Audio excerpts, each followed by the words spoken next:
No, današnji obisk predstavnika misije Mednarodnega denarnega sklada na sedežu združenja je vsekakor priznanje, tudi v smislu naših mednarodnih aktivnosti, ki se jim vse bolj posvečamo v zadnjih letih. Pri tem smo tako njim, kot že prej predstavnikom OECD-ja,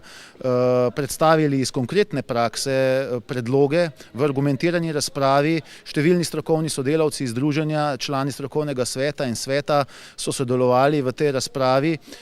Veseli nas, da lahko tudi s pomočjo mednarodnih institucij pomembno vplivamo na izboljšave vezane na področje zakonodaje in siceršnje funkcioniranje kapitalskega finančnega trga v Republiki Sloveniji ter okvirov, ki so pomembni tako za gospodarstvo v celoti, kot tudi seveda okolje vse bolj prisotnim tujim investicijam v smislu želja in najav, kakor tudi naših prizadevanj v kontekstu septembrskega dogodka in največjega srečanja, ki ga s tem v zvezi pripravljamo v Ljubljani. Vse to je bilo izpostavljeno in zaznano strani predstavnika misije, tako da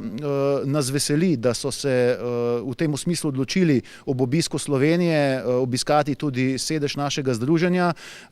Ob tem je bilo jasno, da smo predstavili nekatere momente, ki jih pri drugih institucijah niso slišali, zato se veselimo tega, da bomo tudi na ta način naša 7-letna prizadevanja za izboljšanje tako postopkovnih plati, kakor tudi zakonodajnega okvira in drugih momentov pomembnih za finančni kapitalski trg in zaščito manjšinskih delničarjev v Republiki Sloveniji lahko realizirali in uspešno realizirali tudi na ta način, kot doslej vse bolj tudi s pomočjo mednarodnih relevantnih uglednih institucij in ustanov.